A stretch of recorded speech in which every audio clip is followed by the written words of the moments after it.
Adelante, por favor. Sí, doctor. Bueno, buenas tardes. Continuando con la exposición. Nos habíamos quedado en, bueno, estaba mencionando los actores, digamos, que podían formar parte de los errores en cuanto a los de los medicamentos, que solo para recordar, incluyen no solo a quien lo prescribe y a quien lo usa, o sea, el paciente, sino también a quien promociona los fármacos y también quien los, bueno, al dispensador de estos. Y en este sentido, las autoridades sanitarias, en teoría, deberían velar porque los medicamentos autorizados sean realmente eficaces y tengan una calidad y una seguridad demostrada. Bueno, y también que se encuentren disponibles para la población, por lo menos aquellos que... Ay. Permíteme. Sí. Ahora sí, es que como están entrando tus compañeros, tengo que estarle dando clic y se movió la... Ah, sí, doctor. Es en esta, ¿verdad? En la anterior. En la anterior. Ok. Ahí, sí, gracias. Bueno, y que estos medicamentos, además de que sean eficaces y tengan calidad y seguridad demostrada, también que se encuentren disponibles para la población, por lo menos aquellos que se consideran como medicamentos esenciales. Hablando en este contexto en específico, se les debería exigir hasta cierto punto a los establecimientos de salud contar con ciertos arsenales de farmacoterapéuticos que se desarrollen basándose en el Formulario Nacional de Medicamentos, pues en este caso obviamente en México, y que sean adecuados a la actividad propia del establecimiento y a los beneficiarios directos del servicio de esos establecimientos. Y en este sentido también se debe entender que en un contexto social que sea responsable, el medicamento puede o pueda llegar a brindarnos los beneficios que esperamos, que estén científicamente demostrados y que colaboren, además de otras medidas que pueden ser medidas incluso no medicamentosas, a promover una mejor salud de la población. Y en el último punto, pues se hace mención de que las autoridades sanitarias deberían tener o ejercer una cierta condición de guardianes sanitarios y hablando de los funcionarios deberían ejercer su labor de una manera eficiente, buscando una atención que sea adecuada y que esto facilite una pronta recuperación de los pacientes. La siguiente, por favor. Y bueno, únicamente para recordar algunas recomendaciones en el caso de las que están del lado izquierdo. Esas son las que se mencionan en la guía de práctica clínica para la prescripción farmacológica en el adulto mayor, que incluyen pues decidir si está indicado, elegir el mejor medicamento, determinar una dosis y en qué esquema van a ser adecuados, el seguimiento de su eficacia y la toxicidad que puedan llegar a tener, y también informar a los pacientes sobre qué efectos secundarios pueden esperarse y qué indicaciones se tienen para solicitar una consulta respecto a esos efectos. Y en el caso de los que vemos en la parte derecha, estos están en una de las bibliografías que nos proporcionó el doctor, que también son recomendaciones para un adecuado uso de medicamentos, que son documentar las indicaciones de la nueva terapéutica en caso de que se establezca alguna nueva, también educar al paciente de los riesgos y los beneficios que pueda tener el nuevo fármaco que se está estableciendo, mantener al día la lista de prescripciones que tenga el paciente, también documentar la respuesta terapéutica y finalmente revisar periódicamente la necesidad de cada uno de los fármacos que ya están prescritos. La siguiente, por favor. Ahora, hablando del medicamento placebo, comenzando por la propia palabra, la palabra placebo proviene del latín placebo o placere, que significa dar placer, agradar o deleitar, y la podemos definir como que es una sustancia que, careciendo por sí misma de una acción terapéutica, produce algún efecto curativo en el enfermo, si éste la recibe convencido de que esa sustancia posee realmente tal acción. Esa parte de que esté convencido es como muy importante, por algo que voy a explicar un poquito más adelante. Y bueno, de forma tradicional, por así decirlo, los agentes placebos se tenía un concepto de ellos como que eran un método que normalmente era prescrito para complacer de alguna forma al paciente y no realmente por su eficacia. Y se han utilizado también como controles para tratamientos activos en ensayos clínicos aleatorizados, pero se ha observado precisamente gracias a esos ensayos clínicos aleatorizados que muchos de los pacientes que reciben el tratamiento con el placebo en esos ensayos experimentan realmente una reducción de los síntomas. Entonces, se ha hecho evidente en ciertos estudios recientes que los efectos placebo realmente representan fenómenos neurobiológicos que son más complejos de lo que se pensaba y que son desencadenados también por el contexto psicosocial del paciente a quien se le está prescribiendo ese placebo y también a la propia terapia. Y también es importante que recordemos que muchas veces los estímulos contextuales y sociales pueden afectar al propio sistema nervioso y el cuerpo del paciente de muchas formas. Entonces, se ha llegado a considerar que no hay solo un efecto, sino son como varios efectos los que influyen en el resultado que tenga la aplicación de un placebo. La siguiente, por favor. En el caso, bueno, esta imagen viene en un artículo que nos habla precisamente de la utilidad que pueden tener los medicamentos placebo, específicamente en los adultos mayores, y nos habla de los factores que contribuyen a la generación de ese efecto. En el caso del lado izquierdo, tenemos a los factores individuales del paciente y del médico que pueden promover a la formación de una respuesta al placebo, que incluye las expectativas que se tengan de un tratamiento, un cierto condicionamiento, experiencias previas, también la posibilidad de que el paciente genere cierta ansiedad o preocupaciones respecto al tratamiento que se le está dando, también las motivaciones que tiene el propio paciente, el deseo de la sanación, por así decirlo. Y bueno, en el caso del lado derecho, habla de otros factores que pueden influir en el resultado de ese efecto placebo, que incluye al tratamiento propiamente dicho, también a la relación médico-paciente, que también se ha visto que es muy, muy importante, y el ambiente del tratamiento del que se trata, que pueden modular la unidad cuerpo-mente. En el caso de ambos lados, tanto los factores de la izquierda como los de la derecha, van a influir en esa unidad cuerpo-mente.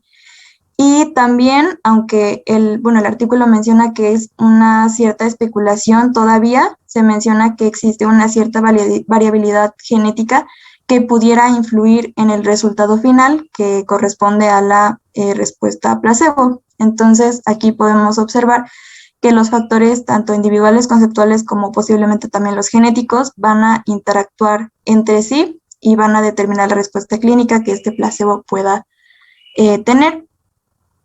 El mismo artículo nos menciona varios ejemplos sobre efectos placebos que se han tenido en distintas aplicaciones. Una de las más, o que se menciona como la más conocida, es la respuesta en cuanto a analgesia mediante el uso de placebos, que es la mejor estudiada, pero hay otros estudios en cuanto a otros efectos y otras utilidades que puedan tener los medicamentos placebo.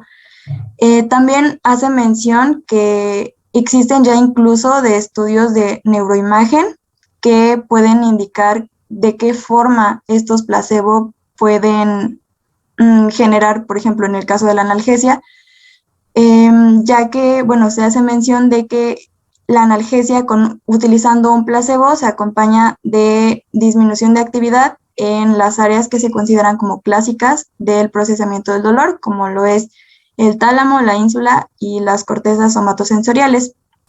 Y en relación a esto, también se menciona que esos circuitos relacionados con el dolor, en donde los placebo generan su efecto, no parecen ser no solamente específicos al dolor, sino que también podrían utilizarse incluso, por ejemplo, en casos de tratamiento de ansiedad o depresión, hablando de en general, pero también en los adultos mayores e incluso en otras patologías, como por ejemplo el tratamiento del Parkinson. Se menciona que hay estudios que investigan las respuestas que pueden tener al placebo en este tipo de enfermedades como el Parkinson, y que estos estudios demuestran que hay una mejora de las funciones motoras que está hasta cierto punto inducida por la expectativa que se tiene después de un tratamiento simulado que está asociado con la liberación de dopamina endógena en los ganglios basales.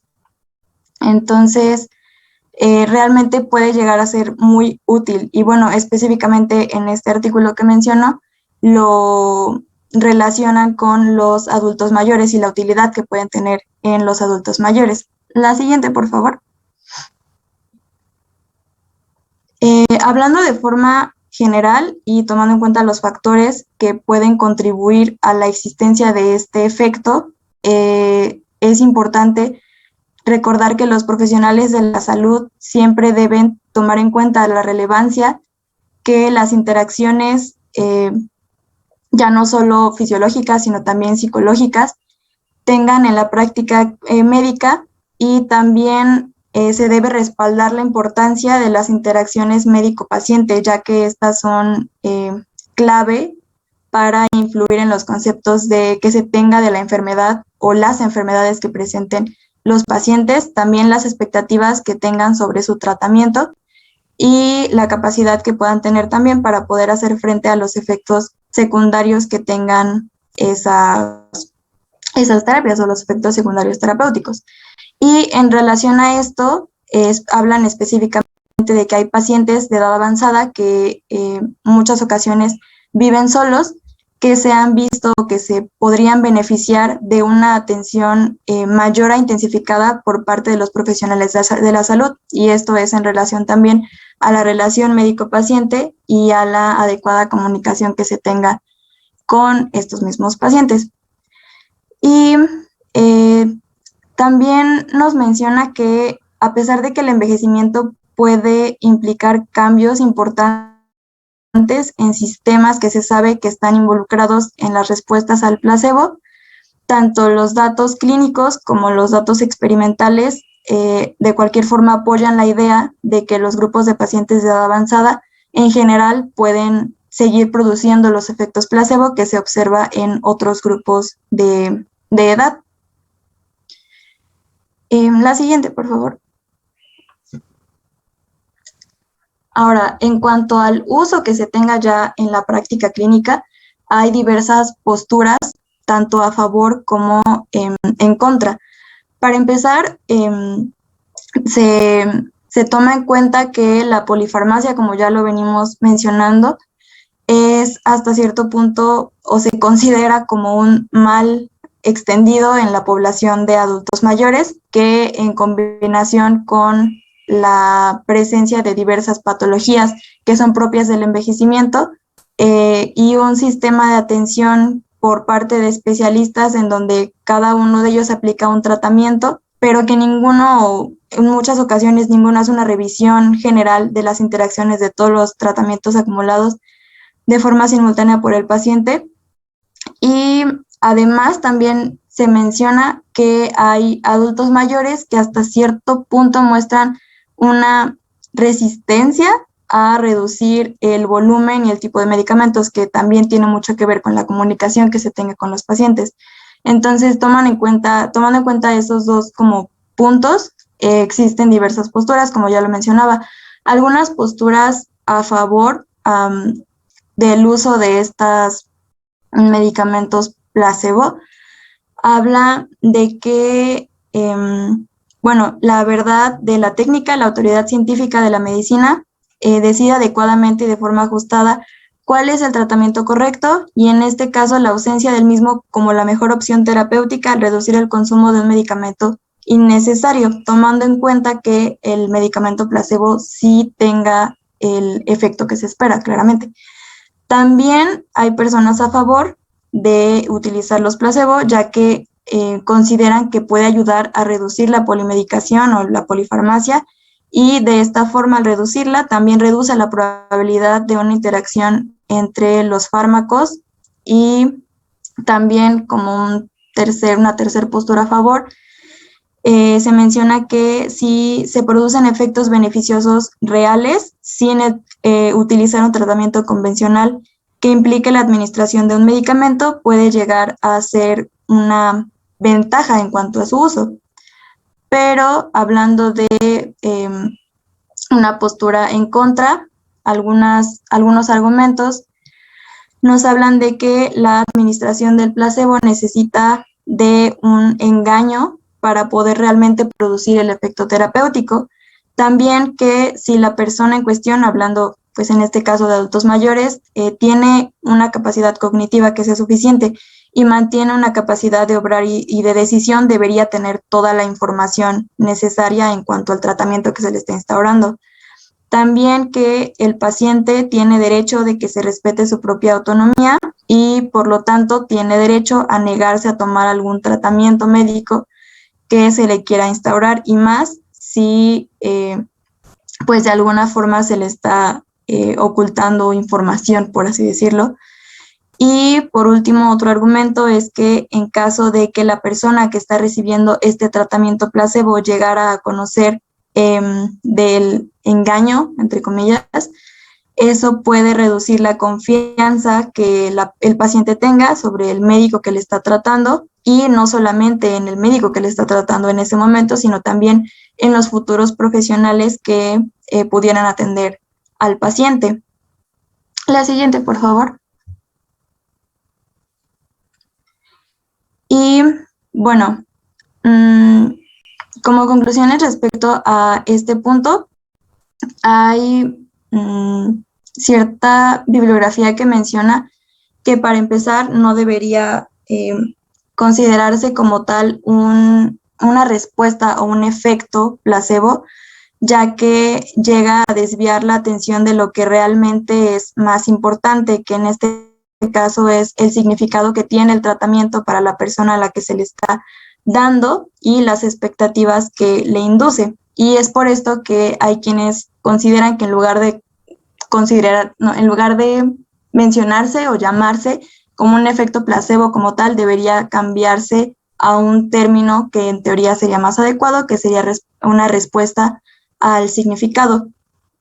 También existen hallazgos que deberían recordar a los profesionales de la salud, como ya lo mencionaba, qué tan relevante es la interacción de todos los factores que influyen en el funcionamiento, en este caso, de un tratamiento en la práctica médica y también siempre respaldar cuán importante es la interacción del médico y el paciente en la práctica clínica. Y finalmente, pues tomando un poco también en cuanto a los argumentos que hablan a favor de la utilización del placebo, es que puede ayudar a disminuir la polimedicación en el paciente adulto mayor y además aumenta la seguridad en el propio paciente porque puede llegar a disminuir la automedicación y de esta forma disminuir los posibles efectos adversos que tiene la farmacología relacionada con el envejecimiento, que también ya lo habíamos visto con el primer equipo. Y la siguiente, por favor. Y finalmente puse un pequeño párrafo al respecto también de la importancia de esa relación médico-paciente y del conocimiento que tenga el paciente o de la expectativa que tenga sobre su tratamiento. Y dice que nosotros, en general los humanos, respondemos a lo que creemos, sabemos, conocemos, pensamos, sentimos y también a lo que se nos dice. Respondemos a nuestros diversos bagajes culturales, al lenguaje, la atención afectuosa a la comunidad, a la historia y, en una palabra, respondemos a los fenómenos significativos. Y esto está en relación a lo que ya les mencionaba anteriormente, que por esto hay quienes consideran que el efecto placebo no es tal cual un efecto placebo, porque hay demasiados factores involucrados en él y que sería un mejor término referirse a él como una respuesta al significado. Y la siguiente, por favor.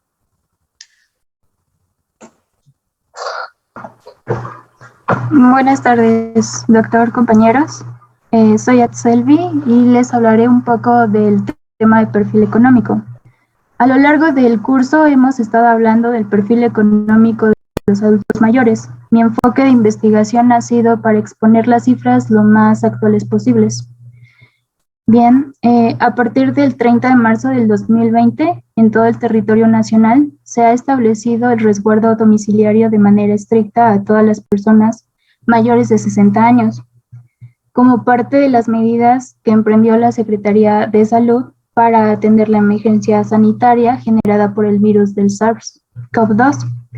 Se estableció también que el regreso a las actividades laborales no estaría permitido mientras que el nivel de riesgo epidemiológico fuera máximo. Siguiente, por favor. En México, la gran mayoría de la población adulta mayor trabaja en la informalidad y no tiene acceso a pensiones o jubilaciones, razón que incentiva su permanencia en el mercado laboral. En el año 2019, 23.6% de los adultos mayores a 68 años reportó tener un empleo y recibir un salario por dicha actividad. Esta cifra representa 1.700.000 adultos mayores. El 79% lo hacen en la informalidad y el 21% restante tiene un trabajo formal. Siguiente, por favor. Pero seamos honestos, actualmente tanto jóvenes como adultos mayores no solo tienen un solo trabajo, la mayoría tiene un trabajo formal y otro informal. Y como podemos observar en la tabla, este es del ENOE del 2019, la gran mayoría son manufactureros y de construcción. Siguiente, por favor.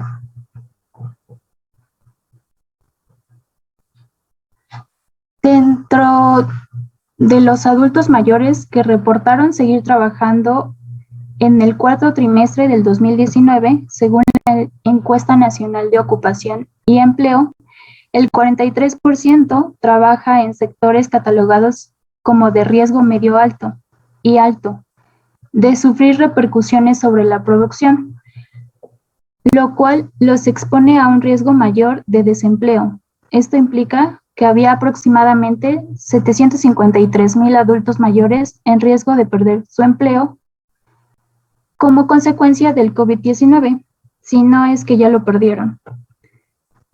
Al primer trimestre del 2020 se redujeron 4.8% los adultos mayores con ocupación plena, lo que representa 83,000 adultos mayores que dejaron sus lugares de trabajo de forma temporal o permanente. La historia es opuesta para trabajadores formales e informales. Creció el empleo formal por la accesibilidad a un seguro de vida y porque era la única opción en donde se podía trabajar sin salir de casa. Y disminuyó el empleo informal, ya que este no estaba permitido. Para el segundo trimestre del 2020, aumentó la pérdida de empleo. Siguiente, por favor. Cuando los adultos mayores pierden su empleo, su fuente de ingresos depende en general de donaciones de terceros, ya sean familiares o conocidos, o de transferencias de gobierno, pensiones o jubilaciones, aunque el acceso y los montos de ambos casos son variables.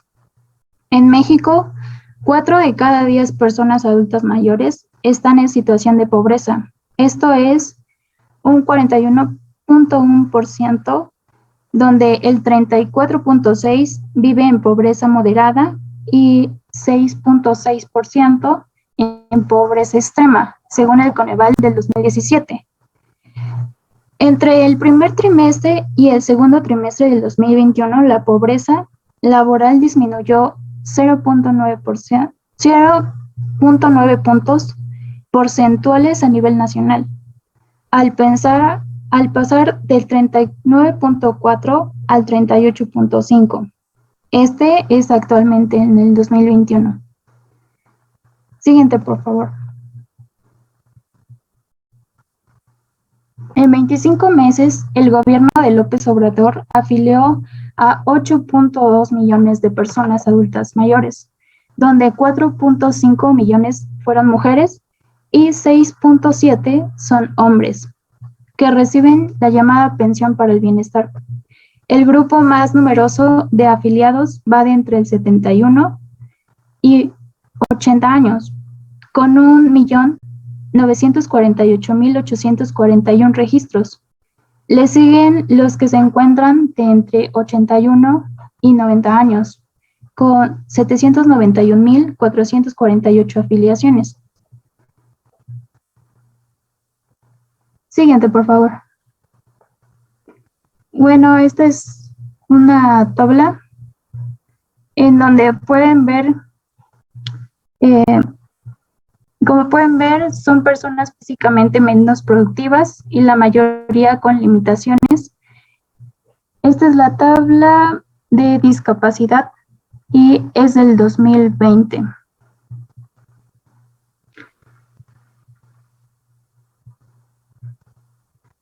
$20.4 es el porcentaje de personas mayores de 60 años discapacitadas en México en el año 2020 y sin duda alguna este porcentaje ha aumentado ya que varias personas adultas mayores se han contagiado de COVID, quedaron con secuelas muy graves llevándolas a la discapacidad.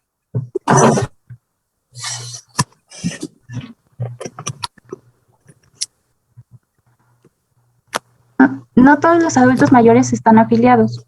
Hay en total 15 millones de adultos en México y solo están afiliados 8.2 millones, menos los que han fallecido por causas del COVID.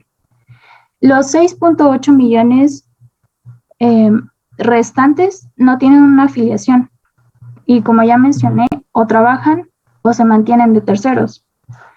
Un adulto mayor gasta aproximadamente de entre 3,000 a 5,000 pesos al mes en sus necesidades básicas y renta. El programa de bienestar da una cantidad de 3,100 pesos bimestral. Si los adultos mayores tienen como necesidad agregada comprar medicamentos, ya sea temporalmente o para toda su vida, medicamentos de patente comprados en México en el año 2007, tiene una media de costo de entre 418 pesos a 876 pesos.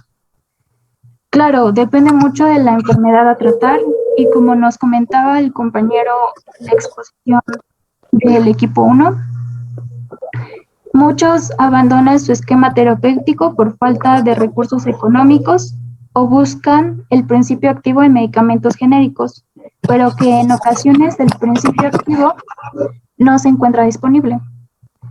Las enfermedades más costosas en el país son los padecimientos crónicos, entre los que destacan la diabetes, la insuficiencia renal e hipertensión. Sería como compra de medicamentos permanentes. Las enfermedades que condenan a ser pobres a los mexicanos en la vejez, es hipertensión,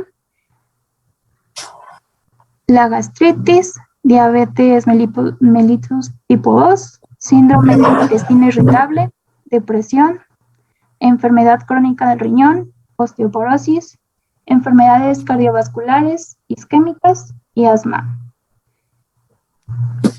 Y bien, el cáncer es la enfermedad más costosa de acuerdo con los datos de AXA Seguros. El tumor maligno de la glándula suprarrenal es el tipo de cáncer más costoso. Son medicamentos con un costo mayor a 1,000 pesos. Usualmente se compran varias cajas para así poder cumplir la meta terapéutica y que lamentablemente se tiene que adquirir en un periodo de tiempo muy corto. Y como ya mencioné, el de bienestar solamente dan bimestralmente 3,100 pesos, entonces no les alcanza para comprar medicamentos pues muy costosos. Siguiente, por favor.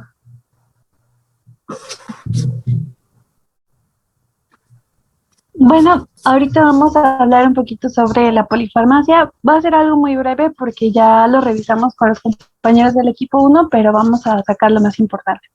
La siguiente, por favor. La polifarmacia se define como el consumo de 3 o más fármacos de manera simultánea y constituye una de las causas más frecuentes de morbimortalidad en los adultos mayores. También se considera un problema geriátrico muy importante, pues es una situación que se presenta muy frecuentemente y que tiene suficientes implicaciones relacionadas con la morbimortalidad en las personas mayores. La siguiente, por favor. Y bueno, ¿por qué provoca las morbilidades? Otro clic, doctor, por favor. Gracias. Esto es debido, como ya nos habían mencionado, a los cambios que están asociados al envejecimiento. Todos estos cambios fisiológicos van a producir modificaciones en los procesos de farmacocinética y de farmacodinamia de todos los medicamentos que consumen los adultos mayores. Tenemos alteraciones importantes como en la motilidad intestinal, lo cual de por sí ya dificulta la absorción de los fármacos, el aumento del pH gástrico, la disminución del flujo esplácnico o del transporte activo intestinal o de la absorción de algunas sustancias, así como de el déficit ya de proteínas transportadoras que pues tienen un papel muy importante en la absorción de los fármacos y por tanto terminan modificando la respuesta terapéutica en los tratamientos. La siguiente, por favor.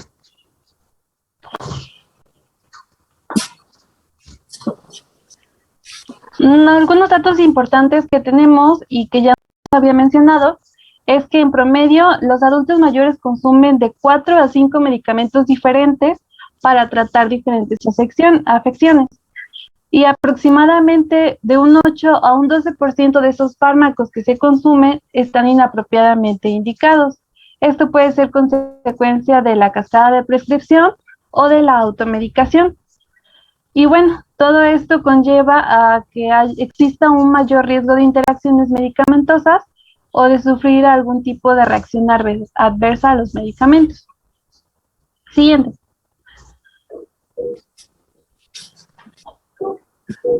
Y bueno, tenemos que si un paciente está tomando aproximadamente 5 medicamentos, hay una probabilidad hasta del 50% de que se manifieste algún tipo de interacción importante. Cuando este número aumenta a 7, el paciente tiene casi o prácticamente un 100% de presentar alguna reacción adversa. Y bueno, las interacciones medicamentosas son causantes del 4.4% de todas las hospitalizaciones atribuidas a los fármacos y de todas esas hospitalizaciones, un 14 a un 25% puede generar alguna reacción adversa a medicamento grave. Siguiente, por favor. Y bueno, recordando un poquito qué son las interacciones medicamentosas, tenemos que son la presentación de un efecto farmacológico que puede ser terapéutico o tóxico, de diferente intensidad a lo habitual o a lo previsto, y que es como una consecuencia de la presencia o acción simultánea de otro fármaco.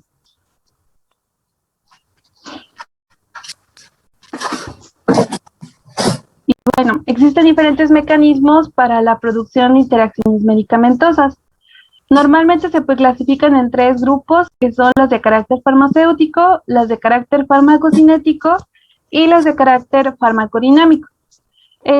Doctor, ¿quiere que continúe o lo dejamos pendiente para mañana, para no cortar la diapositiva?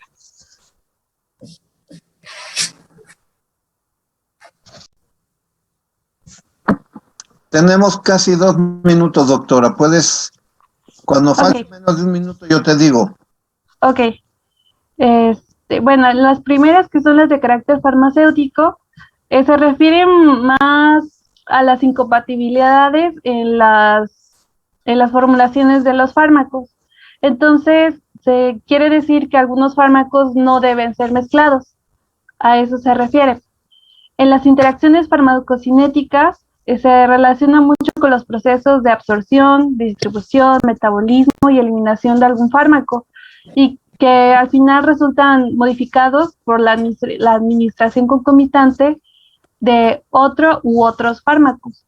Entonces, eso termina afectando el efecto principal de cada fármaco. Luego tenemos las interacciones relacionadas con la absorción, que, pues, como su nombre lo dice, modifican la velocidad de absorción o la cantidad absorbida. Es decir, que un fármaco puede hacer que alguno otro no se absorba de la manera correcta, o que se absorba en una manera menos de lo esperado, y por tanto termina modificando el efecto terapéutico, lo que puede llevar a que se necesite otra dosis, o a que nosotros, que tenemos la obligación de conocer la farmacocinética y la farmacodinámica de los fármacos, saber indicar en qué momento se debe tomar uno y en qué momento se debe tomar otro, para así evitar que existan las modificaciones en la absorción y por tanto se obtenga la respuesta esperada.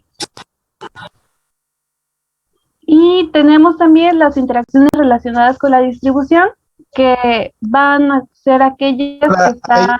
Esta ya mañana. Ok. Hasta aquí paramos. Dejamos de compartir pantalla. Y bueno, con esto terminamos nuestra clase del día de hoy. Les deseo que tengan una excelente tarde. Y cuídense mucho. Como siempre, les pido a ustedes que Dios me los bendiga. Nos vemos el día de mañana. Gracias.